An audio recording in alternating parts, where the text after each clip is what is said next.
Salut tout le monde! Aujourd'hui, petite capsule vidéo rapide pour apprendre à différencier deux arbres qu'on confond souvent. Il s'agit du sapin et de l'épinette. Là, ici, j'ai la chance d'en avoir deux côte à côte, donc on va apprendre comment les distinguer rapidement. Alors le sapin, déjà de son petit nom latin Abies, et l'épinette que l'on appelle Epicéa en France, son petit nom latin c'est Picea. Alors comment les différencier? Déjà, pour commencer, on peut noter une différence de couleur entre les deux. Là, on a une épinette.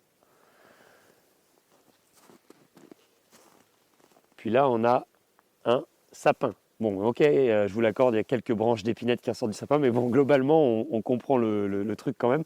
Le sapin est beaucoup plus vert, si vous regardez bien, que l'épinette, qui va avoir tendance à tirer sur un espèce de bleuté.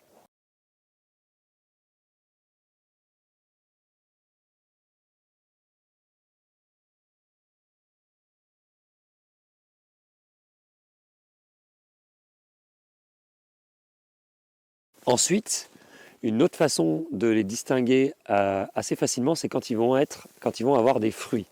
Là, on n'en a pas, mais quand ils en ont, l'épinette, les deux font des cônes. L'épinette va toujours avoir des cônes qui vont être orientés vers le bas sur les branches. Ils vont toujours être vers le bas. Alors que sur les sapins, les cônes vont toujours être orientés vers le haut. Ils vont toujours être à la verticale sur la branche. Et enfin, dernier moyen de les reconnaître de façon sûre et qu'importe la saison, ça va être par leurs aiguilles.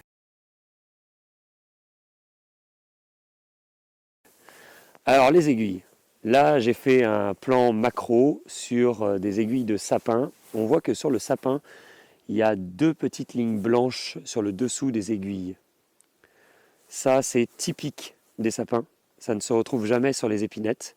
Au passage, ces deux petites lignes blanches, c'est ce qui permet à la feuille de respirer. Ce sont les stomates de la feuille.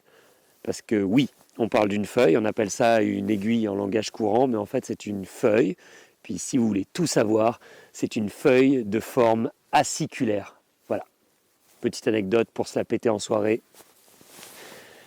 L'épinette, elle n'a pas ces deux lignes blanches. Ensuite, sur le sapin, les aiguilles vont être beaucoup plus arrondies. Donc là, par exemple, si on regarde sur le sapin ici, on va avoir des aiguilles qui vont être beaucoup plus rondes au bout. Je ne sais pas si on voit sur ma main. Le bout des aiguilles est quand même assez arrondi. Puis ça pique pas un sapin, contrairement à ce qu'on croit.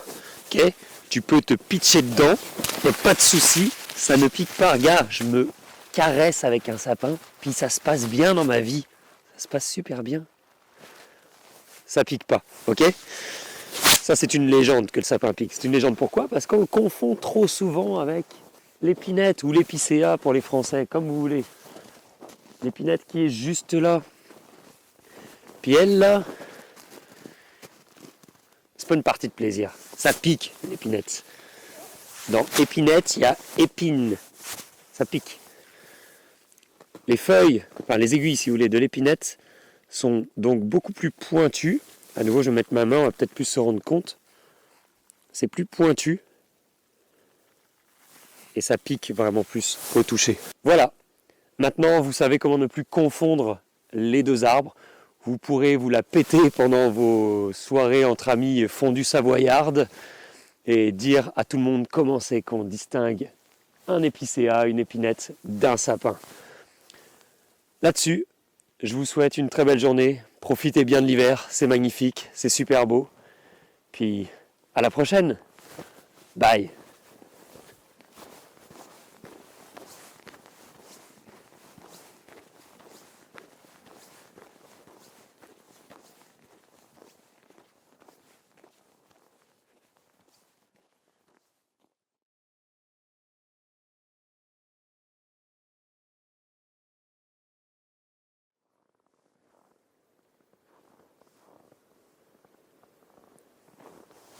Ah oui, puis j'ai oublié.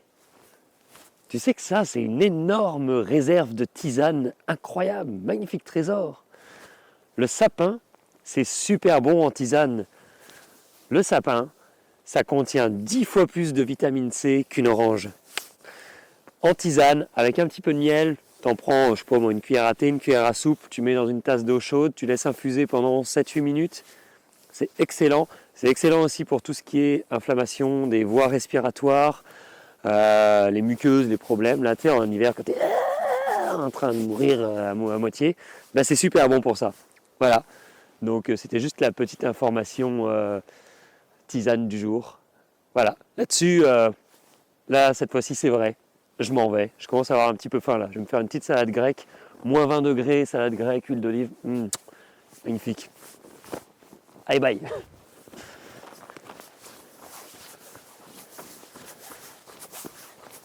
Il est loin le prochain restaurant de salade grecque. Ah, j'ai pas fini. Allez, encore 20 km.